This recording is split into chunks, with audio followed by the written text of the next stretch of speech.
to members of the media, and thank you to those of you on Facebook joining us live. With me here today is the Public Relations Officer of the United Workers' Party and former government minister, Mr. Spider Montoot. A special good morning to you all again.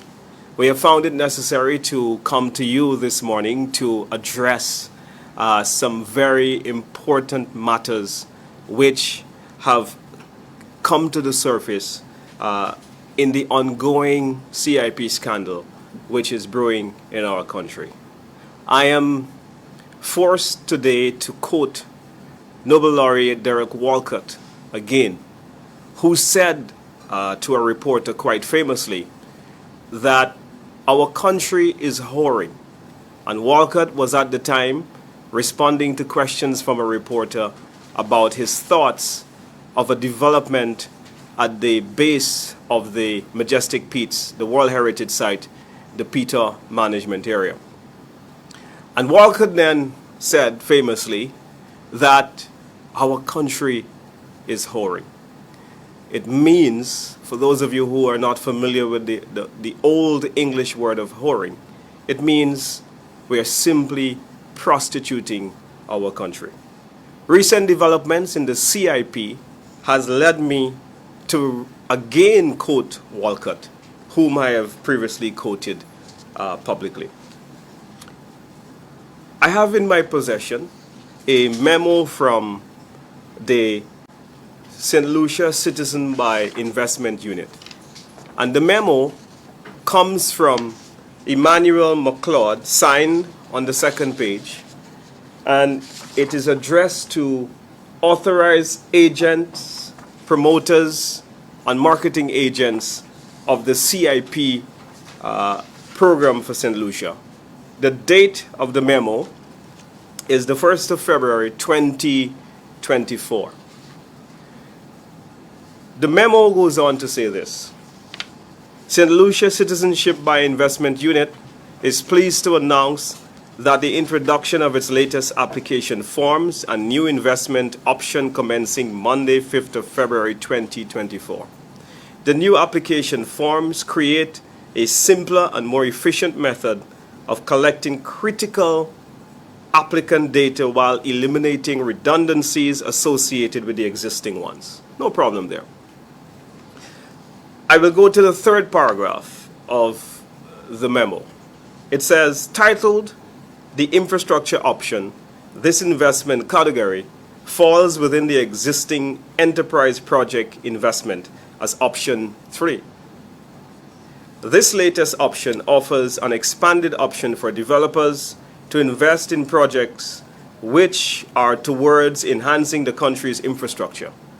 Prices begin at US $100,000 for a single applicant and $150,000 for a family of up to 4 members. It would mean, therefore, that if a family of 4 is allowed to apply and pay $150,000, that our passports are currently advertised and sold in the CIP marketplace for as low as $37,500 US. This is a disgrace to me. This is shameful. This is outrageous. And the government, by this very simple act, has now made St. Lucia one of the cheapest CIP programs in the entire world. St. Lucia is now selling its passports for as low as responsibility. And so I am very disturbed that the government did not disclose this and other details pertaining to the infrastructure program so that you, the people of St. Lucia, can have a better appreciation for what's going on in the program. The government told us of the infrastructure in the much publicized address by the Minister for CIP that Galaxy was going to put up 100 million rather, in the infrastructure program. In exchange for what? we asked the minister, didn't you find it necessary that if you're going to say that Galaxy's obligation in the agreement is for them to put up $100 million for the government to do infrastructure, then what is Galaxy doing this in exchange for what? Why didn't you level with the people of St. Lucia? There is a massive scandal where there's a thirst for information, and you, the minister, deliberately did not brief the people on the full details of the infrastructure program. So I am left to conclude that your address, Mr. Minister, was nothing but to deliberately try to confuse the public over this very complex matter. I thought you had a really good opportunity to address the country on the very pressing concerns that all St. Lucians had about the ongoing CIP scandal, instead of giving us the assurance that our visa-free access to the EU and the UK are not at risk, and our banking system is not compromised. Hilaire has confirmed our worst fears. We remain convinced that something is fundamentally wrong with the way the St. Lucia Labour Party administration continues to manage the CIP program. It is unfortunate that St. Lucians are still finding out very little details about the many developments in the CIP because there is a scandal. For months, the opposition begged the government to please release the details of the infrastructure program. The minister claimed that the program was launched in March, but we see from the memo from McLeod that the effective date of the program was on Monday, the 5th of February. Again, more lies, more confusion, more misinformation, more disinformation. All of this, St. Lucians, are geared at trying to confuse you, the people of St. Lucia, about the very facts. We need to get down to the bottom of these issues. The minister made a very, very empty speech in his address to the country. No press release was issued to the local media, no press launch itemizing the various components of the said program. We only found out about the infrastructure program and that Galaxy was a developer from a press release from Galaxy itself. When the whole program went awry, when the scandal had gotten so intolerable that not even the minister himself can afford to stay quiet, that's when the Galaxy put out a press release. We're told that McLeod Emmanuel informed Mr. Martinez that in addition to 6,000 applications allotted for the real estate program, an additional 7,000 applications were allocated to Galaxy for the infrastructure program. How I would have loved for the minister to confirm or to deny and to tell us what are the real numbers. A total of 13,000 applications with a minimum cash value of $1.4 billion is still left out there lingering as rumor because the minister has not been able to deny or confirm. The minister went through great lengths to confuse the St. Lucian public by not fully explaining the following steps. And here is how the CIP program works, St. Lucians. When a developer comes to St. Lucia and they propose to do a project, the first thing that happens is that the developer says, we are going to spend X amount of money, and the government of St. Lucia says, we are going to allocate as many passports as possible so that you, the developer, can sell and recoup the cost of the project. So that is the stage where the government allocates a certain amount of passports. Then the developer goes out and the developer invites various applicants to apply to be St. Lucian citizens via a prospective development or through the donation or the various options that would be outlined by the CIP unit. Then the approval stage. The approval stage is the final process. However, there could be several applications that are still pending. It doesn't mean because the minister said that only 1,636 were approved means that that's all that was allocated to Galaxy. Again, the minister sought to confuse you, the people of St. Lucia, by skipping the first two steps and going straight to the final step. And so our question to the minister remains, how many passports did you agree to allow Galaxy to sell for their real estate development in canals? How many? My colleague will share what the United Workers' Party approach was as it relates to Galaxy. You said that there were 1,367 have been approved.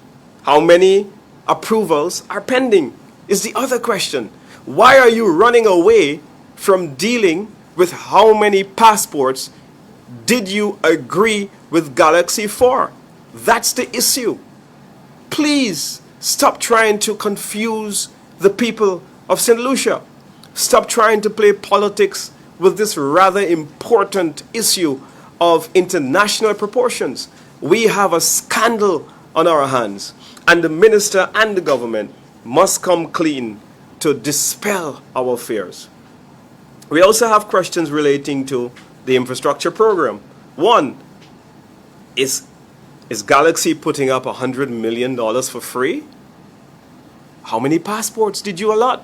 Why didn't you find it necessary to debunk the allegation made by Martinez that the CEO of the CIP unit told him that the government allocated or approved as many as 7,000 passports to be sold to Galaxy, or allow Galaxy to sell 7,000 passports to the international marketplace? Those questions, they still abound.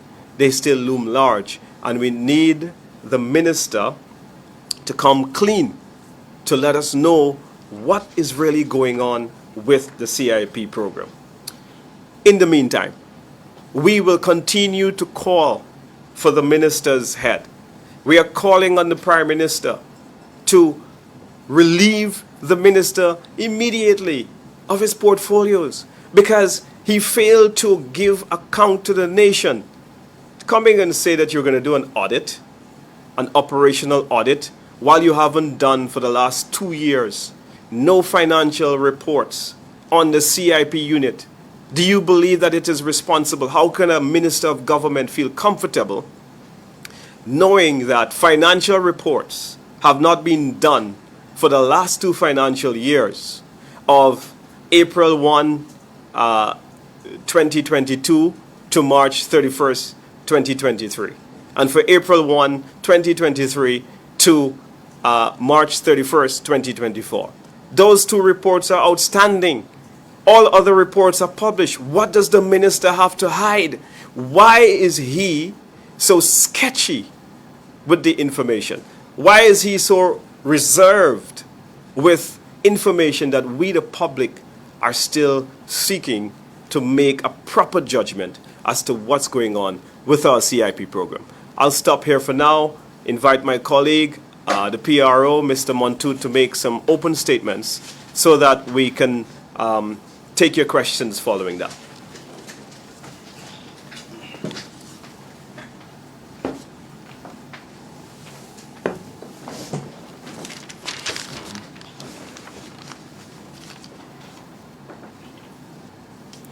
Thank you very much, Senator Fede, and Deputy Political Leader of the United Workers' Party. Special good morning to all of you present here, members of the media, and I would like to extend a special good morning to those watching online, especially those from the diaspora who regularly follow those press briefings of the United Workers' Party. Just to follow up on what my colleague has said, I mean, it is no secret now that our nation state, St. Lucia, is in the throes of the biggest scandal in its history. And the scandal which involves the CIP, the CEO, Mr. McLeod Emmanuel, and the minister responsible for the CIP program, Deputy Prime Minister, Dr. Honorable Ernest Hilaire. Potentially, this scandal can have devastating consequences for this country's image.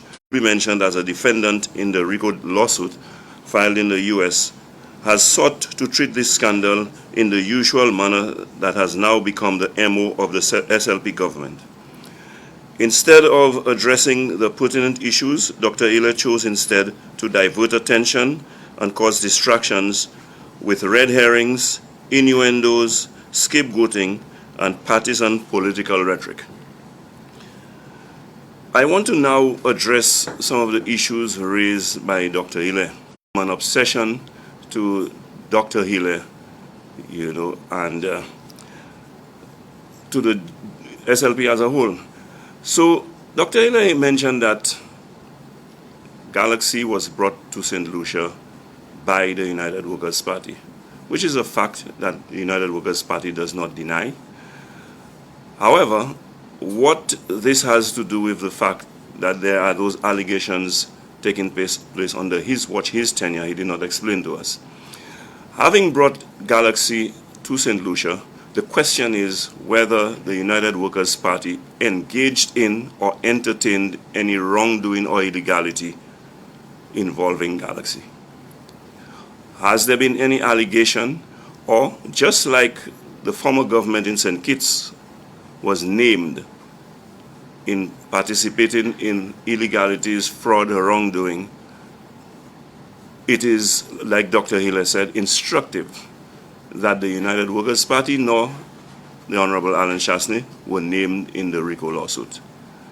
So let us focus on who was fingered in the RICO lawsuit, and I hope the Prime Minister will take note, because he has indicated that he will take action anytime any of his ministers are fingered in any corrupt or illegal act. So, when Galaxy came to St. Lucia, the options that existed, among the options that existed were the direct donation, and we had also the more involved real estate option. And I just want to speak to this a little to explain to our listeners what obtained with Galaxy under the United Workers' Party. As an approved real estate developer under the UWP, Galaxy was supposed to undertake a $350 million US project which entailed the construction of 2 hotels, and those hotels were namely Dreams and Zoe Tree. Those were the brands that would have been constructed in St. Lucia under that program. Galaxy, the arrangement was that Galaxy would be allowed 60% of the project cost, to raise 60% of the project cost under the CIP, which would be equivalent to about $210 million US. And they were, as a result, allocated 700 passports, which was approved for them to raise that $210 million US. Galaxy, however, was responsible for raising 40% of the cost of that project, and that would amount to in the vicinity of $140 million US. So that was the arrangement. Galaxy not only being allowed to use our passport money solely to build this hotel, but would in fact have to put in an investment of their own of at least 40%, which amounted, like I said, to about $140 million US. The minister must tell us, under the current arrangement, whether that still stands. These are the details that we expect, especially given the fact that this program is shrouded now in all kinds of secrecy all kinds of accusations, all kinds of allegations, he must come out and give us the details, enlighten us, and give us the comfort of knowing exactly what is taking place currently. So we want to know from the minister whether that arrangement still stands, because by his own admission, government has approved 1,367 applications for Galaxy. Okay, and he said those were approved specifically for Galaxy out of about 2,000 applications that were approved. Now, this, by my calculation, is almost double the allocation that were approved for Galaxy by the United Workers' Party. So why that increase of almost twice the amount? And what is that extra money going to be used for? How is it going to be allocated? How is it going to be settled? And what benefit does St. Lucia derive from that new arrangement? These are the questions that we must get. It is interesting, as my colleague, Senator Fede, mentioned as well, that Dr. Hille failed to provide any details on the newly initiated infrastructure program. That program was not ventilated to the public in a manner that they could understand all what it entails. They have not spelt out the regulations and the arrangements that are required under that program. He has not said to us, Galaxy, after Galaxy mentioned that they were a developer under that program, he confirmed it, but he did not mention to us what project they will undertake, what is the allocation of shares assigned to them, nor did he tell us how many of those shares have been approved. These are the questions that we need to know. These are the answers that he has to give. He also ventured into suggesting that apart from UWP being responsible for bringing Galaxy to St. Lucia, which there's nothing wrong with, he also suggested, and when I speak of red herrings and innuendos, he suggested that it was Alan Chasney who set up the escrow account in China, or in Hong Kong, rather, which is a department of China, so to speak. The Honorable Alan Chasney has since explained that while the legislation called for an escrow account to be set up in St. Lucia, none of the local financial institutions were willing to engage in setting up the escrow account, and so he had no alternative but to go to another international financial institution. And so Hong Kong, being one of the more renowned institutional jurisdictions like New York and other jurisdictions, we chose Hong Kong, especially since the company was a Chinese company, to easier facilitate payments and deposits. However, that escrow account was available and accessible to the CIP officials at any time, at any juncture, so that they could ascertain exactly what was taking place and they could monitor whether the regulations were being followed. That Dr. Ernest Hille inherited when he became the minister of CIP for St. Lucia. And if he is so critical and wants to suggest that there was anything wrong with that arrangement, he has had 3 years to reverse it or to do something alternatively. He has not. He has continued with that arrangement. The question is, was there a similar arrangement for the infrastructure program? Is there an escrow account set up where any proceeds from the infrastructure program would be deposited into that account so that our CIP officials could have access to that account to monitor whether what is supposed to be done is being done, to find out how much exactly is being raised and what is the bottom line as far as the resources that exist in that escrow account is concerned. So these are the questions that Dr. Hille has to answer, rather than trying to suggest that there is something untoward with what was done under UWP administration. I want to remind Dr. Hille that MSR and Philip Martinez had the option, if they wanted to include the United Workers' Party administration or the Honorable Alan Chasney in their law, is that, and like I said, it's a major crisis. It is time that Minister Hilaire appreciate that this scandal is a national crisis of international proportions and treat it as such.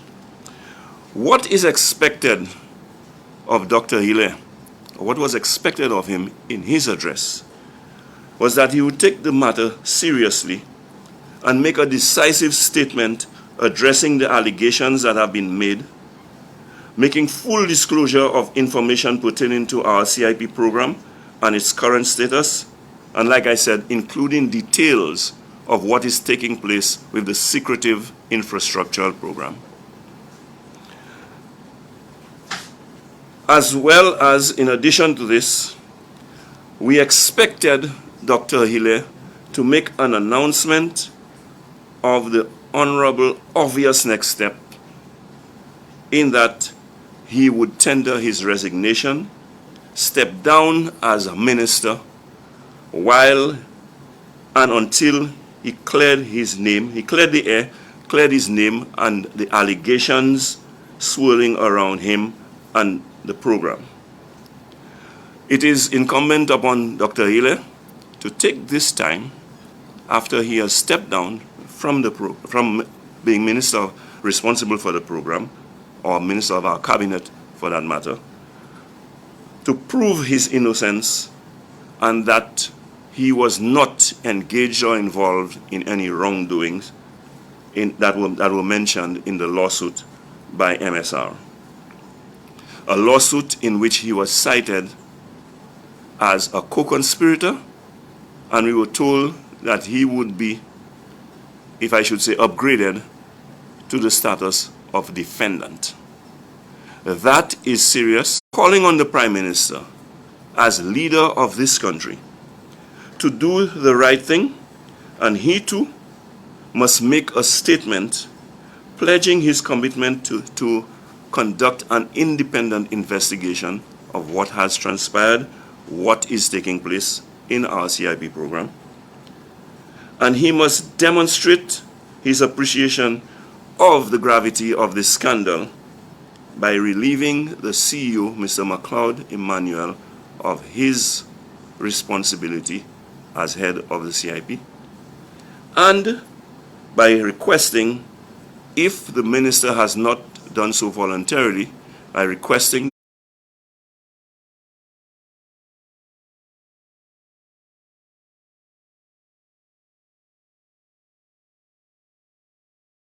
the stance that he took in the case of former President of the Senate, Stanley Felix, and dismiss the CEO and ask Dr. Hilaire to step down as Prime Minister. In the past, we have seen other leaders take similar action. Back in the day, under Sir John Compton, when a scandal emerged in the Ministry of Communications and Works, the minister then was asked to resign. In more recent time, under the Alan Chasney administration, when allegations were made about two of his ministers, namely Jimmy Henry and subsequently Dr. Eubaldos Raymond, they too were asked to demit office. I am calling on the Prime Minister to do the honorable thing and show that you have an appreciation of the magnitude of this national crisis of international proportion that we face as a country, and forget the partisan politics, forget the obsession with Alan Chasney, forget the scapegoating, forget the red herring, forget the innuendo, and stop pointing fingers and blaming others, but instead take responsibility and show leadership. I thank you. At this juncture, as indicated by Senator Fede, Deputy Political Leader of the United Workers' Party, we will take your questions if you should have any. please indicate who you are, your media house that you represent, and ask your questions. I will attempt to repeat the questions because we have had complaints by our online listeners that they do not hear the questions that come from members of the media. Ladies and gentlemen, we are open to questions. Good morning, John Tench, in Mr. Martinez's lawsuit he filed, he articulates the projects in St. Vincent which he says were corrupt and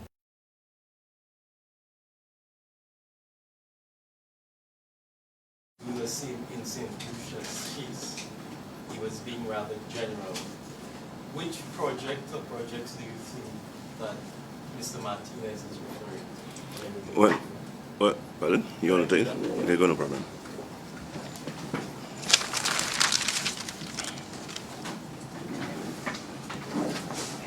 Well, I think that Mr. Martinez was very specific in his lawsuit as to which projects and which company and which individuals. First of all, he listed the CEO of the CIP unit, Mr. McLeod Emmanuel, in the first instance in his lawsuit, and then the minister was named as a co-conspirator, which means that he was in collusion with whatever fraud and money laundering that the lawsuit was claiming. And secondly, it is clear that in the lawsuit, all over the suit, you will find a lot of information about the Canals project, of which he has expressed a lot of concern. He has asked the question whether the information he has received about McLeod, and that is according to the lawsuit, whether the 6,000 passport claim at $200,000, whether it wasn't exorbitant to develop a hotel at Canals. Next question. Yes. Two questions. In his address, Dr. Hilaire, Eldridge Charles, Independent News Network. In his address, Dr. Hilaire claimed that the DSH project was a CIP project. Can we get any clarity on that? Is this information true? The question is before us is in his address, Dr. Hilaire claimed that DSH was a CIP project. This is Dr. Hilaire being disingenuous. Dr. Hilaire would have put DSH and would have gone all over the place because what he was attempting to do was to confuse the public and to distract. Mr. Hilaire knows fully well that not a single passport has been sold on the DSH project. It has become irrelevant, obsolete in this whole debate that we're having in this current scandal which is taking place in the country. Mr. Hilaire is trying to blow smoke in the eyes of the people so that he can potentially blind a few to his own worries, his own troubles that he has got. Mr. Hilaire said a lot of things. Up to now, we don't know how many passports did the government agree to sell to Galaxy. Spider raised an important question. Under the United Workers' Party, in the real estate program, the United Workers' Party approved 700 passports. 700. Mr. Hilaire has told us that there are at least 1,367. That is almost double what the United Workers' Party has agreed to. Mr. Hilaire did not tell us whether he removed the 40% requirement that the UWP had. So while Galaxy could have sold up to 60% of the project cost on the UWP, they had to raise financing in the open market, come up with their own money, of 40% of the project, representing a true partnership. And so that is how, and an example of how stringent, how tight we were, and how very good business people we were.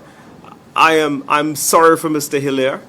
He clearly is trying to confuse the public. My own opinion of this whole scenario, and I'm not a judge, but if I had to be a jury, something stinks, Mr. Hilaire. Come clear. Forget the politics, forget all the spin, forget all of the manipulation. Come direct, answer the question. We got to get over this scandal.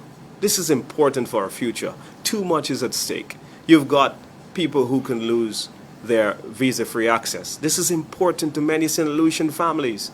We must, again, emphasize the need for them to go to places like Martinique for medical treatment, for business, for work, for so many other reasons. This is too important to our banking system. A lot of St. Lucians would not be able to afford anything if they can't buy it online. Just imagine if our corresponding banking relationships went awry. And this is what this government is gambling with, so that they can continue to earn money, to put everybody else at risk. What is this about? To sell our passports and to reduce our good name and the reputation of our passports to 37,500 per passport? Could you imagine in this day and age that someone can pick up a St. Lucian passport for $37,500? Is that what we want our program to reflect? This is a national disgrace. I have another question. I think everyone would appreciate some clarity on this point. Mr. Hiller said in his address that the way the real estate program works is that an applicant would have to first pass the due diligence process, then the money would be placed into an escrow account. And he emphasized that the money being placed in the escrow account, the 200,000 US, belongs to the developer and not the government. He said that what the government collects are the fees. But can you elaborate on if this is true, and how much are the fees that the government is supposed to be collecting from the sale of these passports? A question is that Mr. Hilaire said that in his address that the monies collected by the developer does not belong to the government, but it belongs to the developer. And so, you know what we call that in the UWP? We call that bad business. And that's why, if you look at how the United Workers' Party under Alan Chasney treated, there were two developments that we were able to look at. One was Galaxy. We told them, you can raise up to 60% of the monies, but the other 40%, you need to put some skin in the game. That's good business. Mr. Hillier needs to tell us whether, under his stewardship, whether his government departed from that good business practice to ensure that the people of St. Lucia was getting a good deal, a good bargain. It's our passport, and we have to hold developers accountable. The second development was Range, and I can tell you that when he said that Range is a scandal, why didn't he release the facts of what really happened with Range? Range development was signed on the 31st of May. And if you check the Hansards of Parliament, you will see that that was 6 days before the general elections of 2016. Just imagine, a government left a political campaign 6 days before the elections, in the middle of a campaign, goes and signs an agreement. He never told us that about the Range scandal. And if you can ever get your hands on the development agreement, which I do have a copy of, you will see that the government left an election campaign, signed this with Range. Secondly, the Labour Party government under Kenny Anthony. Secondly, Range.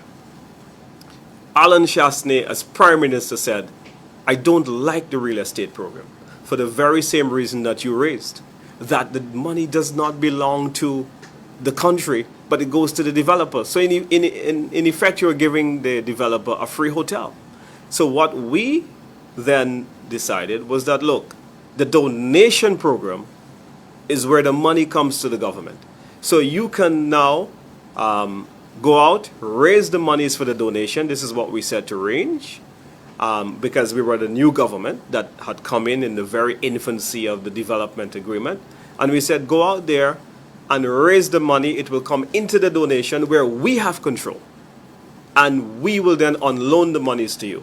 Again, Mr. Hilaire and his cronies at CIP have clearly departed from that business principle. And you have to ask yourself why.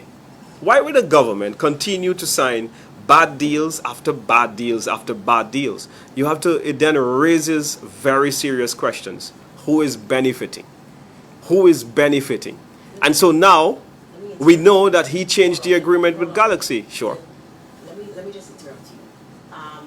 Now that you brought up range, because there's been a lot of talk about that range development, how it has cost taxpayers millions of dollars.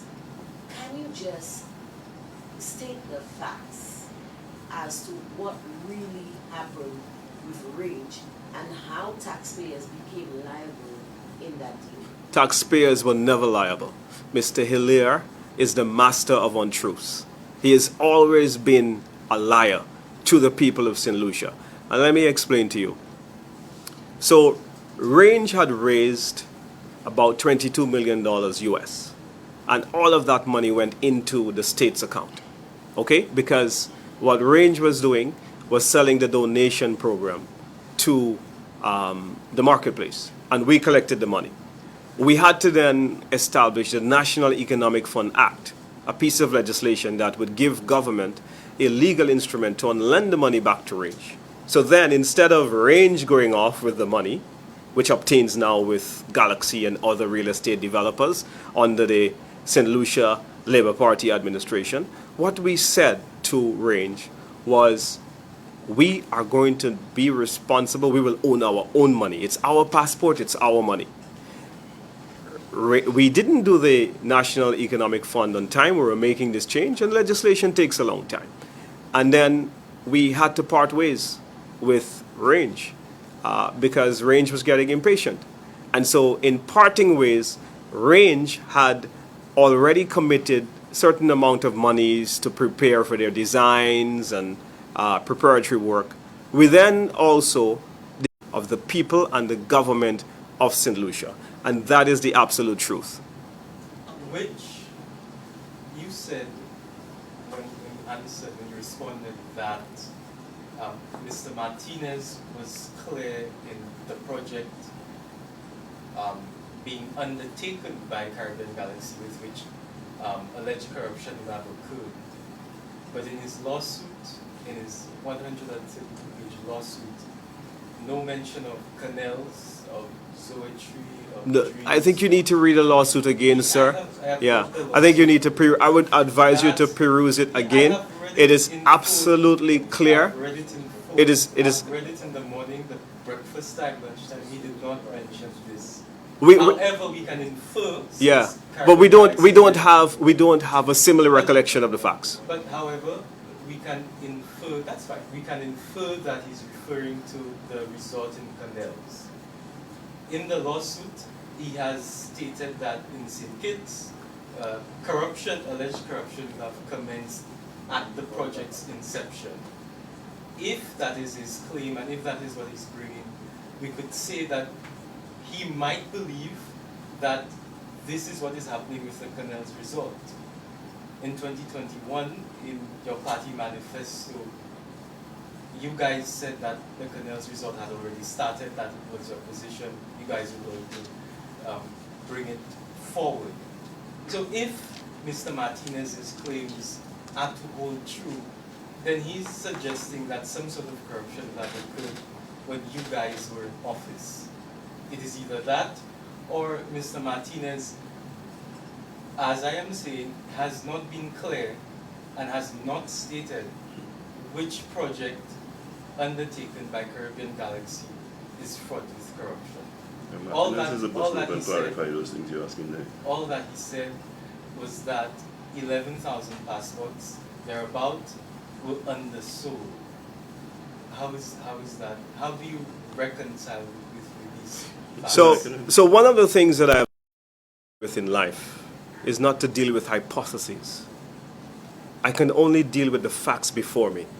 Martinez did not include the former administration in the lawsuit. Also didn't include the Allow me to project answer you, sir. being Martinez did not include the former administration in the lawsuit because what he said publicly is that he has no evidence of there being any fraud in the Galaxy project under the previous administration.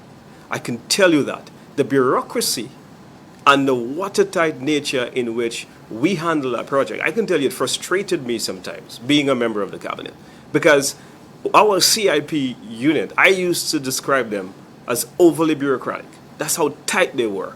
And I can tell you, I can stand here and vouch my own reputation that that's how the CIP unit was managed under the United Workers' Party administration. I want to tell you further that the more important question for you as a young man is whether 14,000 of your passports are out there to be sold, given away by a Chinese company who is potentially underselling the passports under the legally statute price.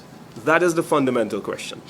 The minister who came and responded, didn't you believe that he had an obligation to explain the steps?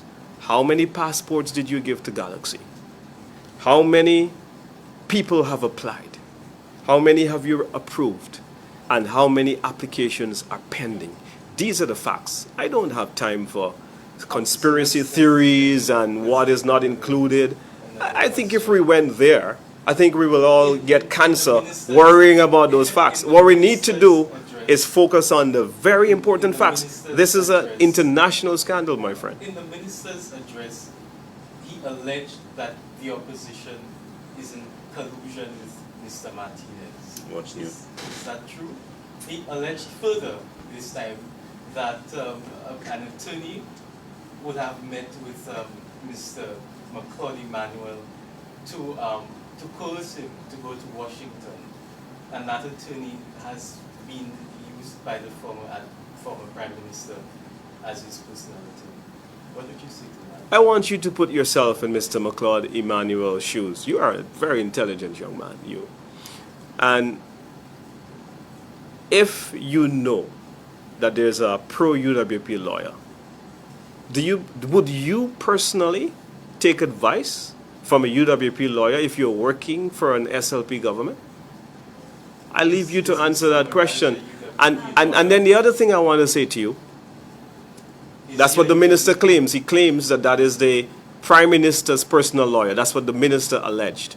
The other thing I want to say to you, you see people like Astafan, an attorney. You know, everybody knows that Astafan is the SLP's lawyer. That's like me taking advice from Astafan. I would be a fool to do that. That would be the last person I would take advice from. Because the first thing will come to my mind, this is how ridiculous that question is, sorry. The first thing that will come to my mind is he trying to set me up? Why am I doing this? So the claim is unfair to the lawyer. The claim is unfounded. And the claim really is a signal of a government official who is clutching at straws. He's drowning in this scandal. Time has caught up with him. He's exposed. The level of liability here is quite severe. And the government is running scared. And that's why we see them huffing and puffing. Isn't it interesting to you, as a young journalist, that McCloud Emmanuel has not responded to deny? The only thing he has said is that he never implicated the CIP minister in his statement, but never ever said that whether the claim that he told Martinez. Please refer to the press release. It's very important, those facts. If you look at the press release from McCloud Emmanuel never denied that he told Martinez, McCloud Emmanuel, Mr. Tench. Mr. Tench, are you going to allow me to answer you, or? Question, could you allow there's an Senator Dominic. allegation. Did you come to disrupt the press conference, or you want to have that? Well, allow me to answer you. Could you allow him to finish his answer, sir? An escrow That is account that is was only made being for discreet. the SIP. Mr. Tench, And Mr. let's continue. Mr. Tench, in a democracy, So are you taking over the press conference now, sir? Well, please show some So- courtesy and allow the gentleman to answer your question. In the minister's Are you finished with the question? statement, he I will says tolerate that- Mr. Tench He again. says that, he claims that there is a Chinese due diligence firm. I think the opposition has come out to denounce the fact that due diligence is occurring outside the country, and it is a Chinese due diligence firm, and Caribbean Galaxy is a Chinese company, and of course there's a degree of math that you do, Chinese company, Chinese due diligence firm. However, in your administration, during your tenure as minister, this Chinese due diligence firm was introduced by you guys. Mr. Tench, I have a very short answer for that question. That it was introduced And- by you guys. So how, I ask a similar question to my first. How do you reconcile the fact that that the Chinese due diligence firm being questioned, is a Chinese due diligence firm that you guys introduced? Similarly, where the project that by inference is fraught with corruption was introduced by the former administration. How do you guys reconcile with these two contracting facts? So, Mr. Tench, I think you should be more concerned with one question. Where is the money? Next question. Yes. Let's go back to the escrow account. The minister alleged that there was one signatory. The minister alleged that the fact that DSH was allowed to open an escrow account outside of St. Lucia because there was none available in Galaxy. St. Lucia at the time, that it opened the door DSH. for Galaxy to then open an escrow account outside of St. Lucia. The minister alleged Spider, do you want to address this question? that Yeah. there was one signatory on that account. What we want to know is are these the facts? How, if there was one signatory on the account, and Mr. Martinez did say that he has the contract that was signed by the UWP with Galaxy, and that there were measures in place. There were measures in place to monitor that. So, isn't it? Hold on, let Yeah. me just get my question. First of all, if there was only one, what were those measures that were put in place in that contract? One. Two, is it true that there was only one signatory on the account? And how was the account being monitored by the CIP unit? So, isn't it interesting to you that the minister spent about 21 minutes in his speech? He has been presiding over the CIP unit on affairs of this country for 3 years now. Don't you believe in your good conscience that if he had any information of fraud or anything illegal to expose Alan Chasney, that he wouldn't put it out? I leave you with that question. I know my colleague may have some comments.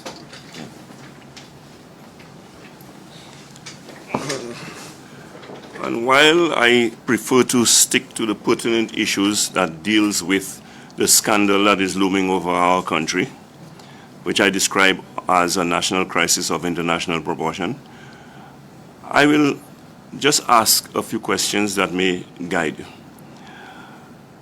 The United Workers' Party, under the administration of the United Workers' Party, the CIP had a website where anybody, any member of the public could have gone and gotten all the information they wanted on the program, the nature of the program, what exactly is happening, how many passports are being sold, and all of that.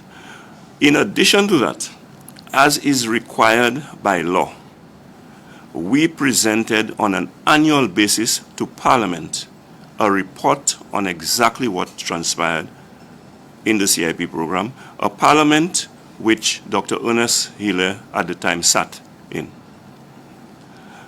I am asking the question, why, for the last 2 years, during which he has presided over the CIP program, we have not received a report? Is there something being concealed? Is there some information that we have to be denied of? Why is the breach of the legal requirement to present a report has not been done in the last 2 years? I have one more question. So,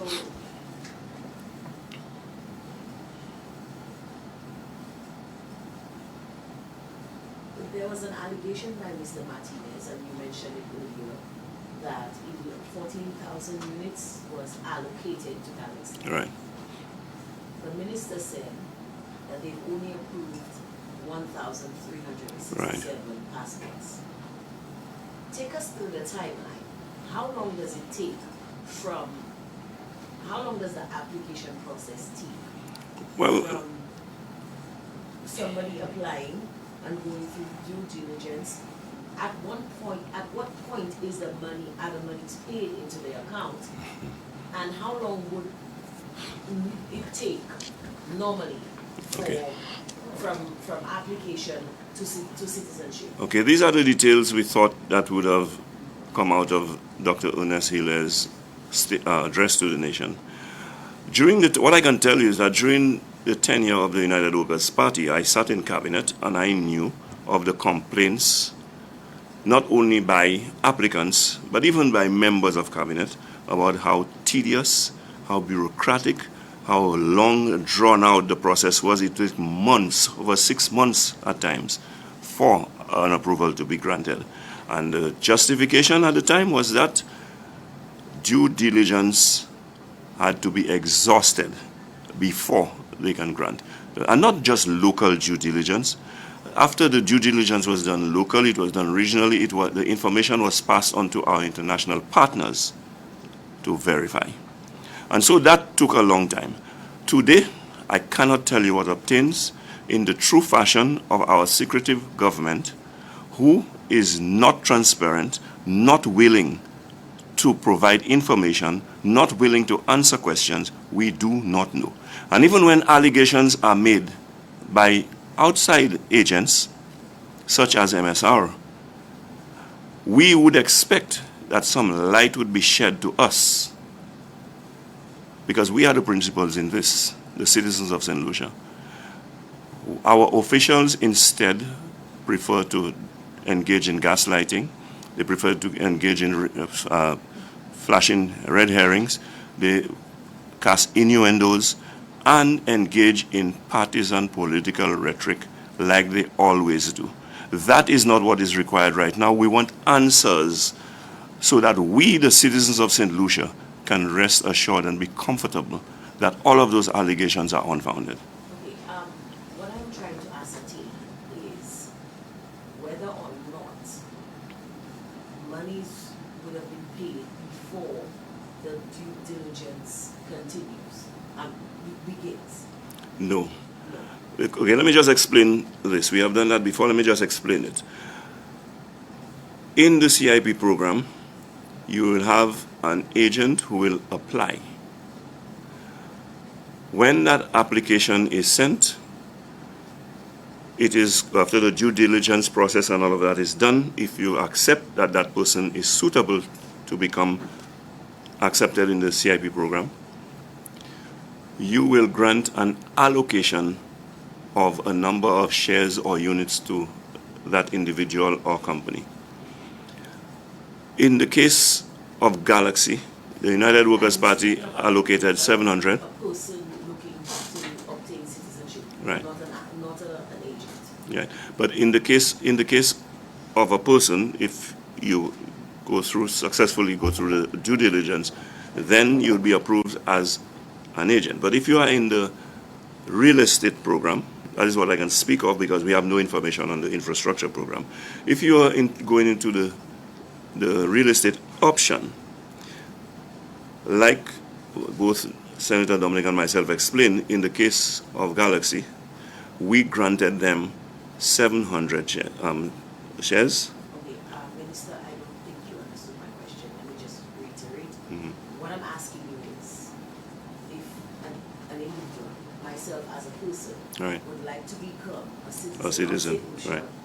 via CIP, when I make an application through your agent, at what point do I pay the $200,000? Okay. After the approval. If you go in after the approval, if we after the due diligence is done and we say that you're suitable, you're fit to be granted citizenship by investment, you pay the amount, which in the case of like a donation, you make the donation and you get your passport. Okay.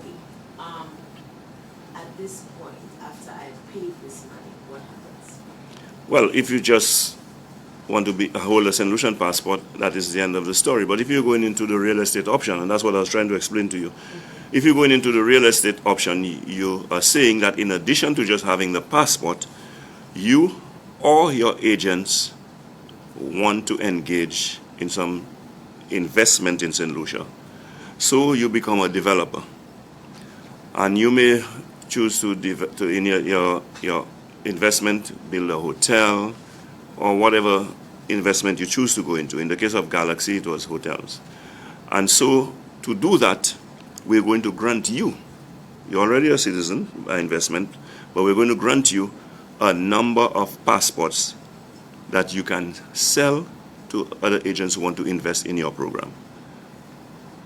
And, and that is where the opportunity for corruption, for fraud, and for illegalities exists if you're not running a tight program and a transparent program. And that is the fear that we are gripped with right now, and that is the looming question over our heads currently. Has there been corruption, fraud, and illegalities taking place in our real estate and the secretive infrastructure program? Under the UWP, I know you're not. This is final question because we have Final a question, meeting, yes. Under the UWP, I know you're not privy to what obtains now, but could you tell the public what fees, because the minister said the government collects fees, Right. but he did not specify what the fees would. Could you specify under the UWP administration how much those fees were? Was it a percentage? What exactly were those fees that the government collected on each application? Well, in the case of Galaxy, Dominic, do you know exactly how much the fees were? Like, because Galaxy, if it is a case of you applying for a passport, I think at the time it was 100,000, and you pay the 100,000 goes to government. No, And for real estate, it for- was 300,000. No, the donation. But the fees Donation. to government? The fees to the government. The fees, the 300,000. The fees to the, was 35,000, the government fees. Okay, And it was the- 10%, right? Correct. And then So the Galaxy government was- gets 10%. 10%. Of whatever investment is made, or an additional. Call it an administrative fee, if you like. Yeah. Okay, is it part of the 200,000, or is that an additional 10% that the government gets? It was 350,000, Dominic. 300,000. 300,000 EC or US? US. Right. And so, what percentage? What do you know exactly what percentage? No, it was just a flat fee. Just a flat fee. Yeah. Okay, so. But we can get you that information So let me because let me in just address the that. UWP program there's nothing to hide. Yeah. Yeah. So if I can just address that. Okay. So there are several things. The first thing is that there are several pathways to citizenship.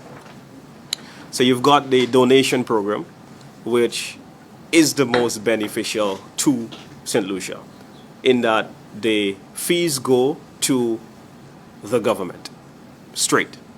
Okay? And that is currently at $100,000.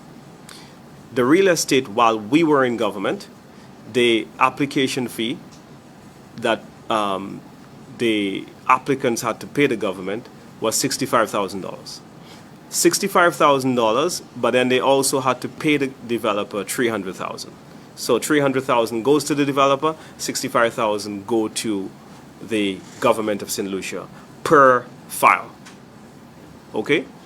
Then you had the bond option. In the bond option, the applicant could decide to buy a government bond. While we were in government, it was at $500,000 for the bond option. You had to then allow the government this loan, basically for 500,000 US, which was an interest-free loan, but you get the money back in 6 years, or you can redeem the bond in 6 years' time. The government has since introduced an infrastructure program, which we know very little detail of. And so that's the concern we have. Is there an escrow account? What are the checks and balances? What are the details concerning how this program will be operated? So the one out of the 150,000, they say, for a family of 4, which accounts for 37,500 per person. How much of that goes to government? We don't know. So I think I just had to try to mention the various steps, and that is because very little details have been provided by the government. I hope we clarified that for you. We will have to end now because we do have another meeting, and I want to thank you, members of the media, for your questions. I want to thank the viewers who joined us today and who made the time to listen to what we had to say. And we want to end by saying that we are outraged, we are ashamed, this is disgraceful what has happened, learning that someone can buy a St. Lucian passport for as low as $37,500 in the infrastructure program, which has provided very little details, is very concerning to us. This is a crying shame to our patrimony. It is a disgrace to our international reputation, and really and truly it puts at risk our visa-free access that we currently enjoy to very important countries that we need to travel to for all kinds of reasons. It also puts at risk the corresponding banking relationships that we enjoy, our ability to trade online, to do online shopping. This is what is at risk, St. Lucia.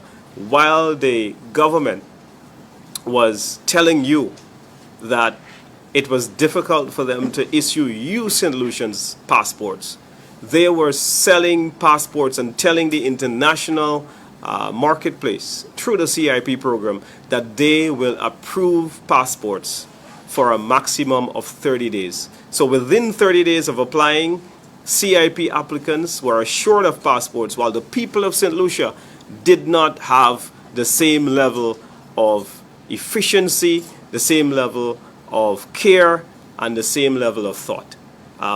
Final words for you, Spider.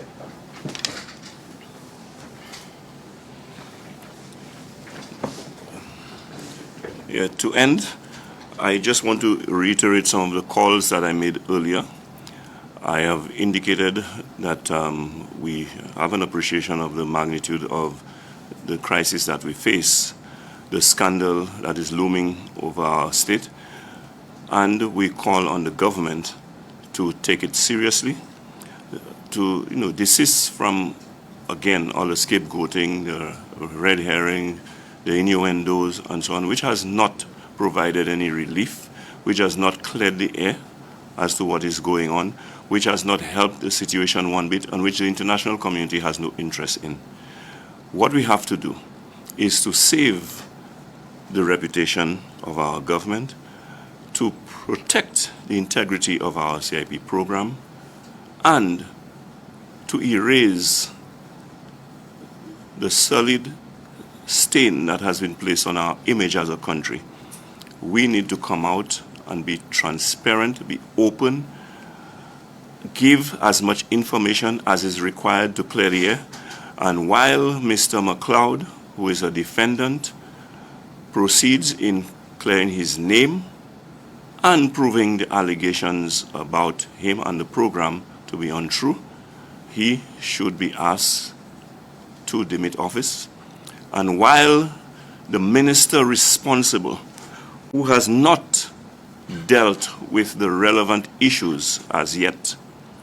What he can do in the meantime is the honorable thing to tender his resignation while he seeks to clear his name and to restore the good reputation and image of St. Lucia and to restore the integrity of our program. And if he fails to do so, I'm calling on the Prime Minister to show leadership and do what he has done before and claimed to uphold, demand the highest level of professionalism and integrity from all public officials at all times, the words of the Prime Minister. And in uttering those words, he proceeded to announce that he would be removing the former President of the Senate from office. We are asking him to do the same in this case and remove his deputy, his minister responsible from the CIP, from the cabinet while this matter is resolved. And as we go along, ensure that more transparency and accountability is provided in the CIP program, unlike what obtained for the last 3 years, and do the legal thing, because everything suggests that there is something shady about what is going on. Even the fact that the laws of this country has been flouted by not acceding to the requirement of providing an annual report, an annual audited report to the Parliament.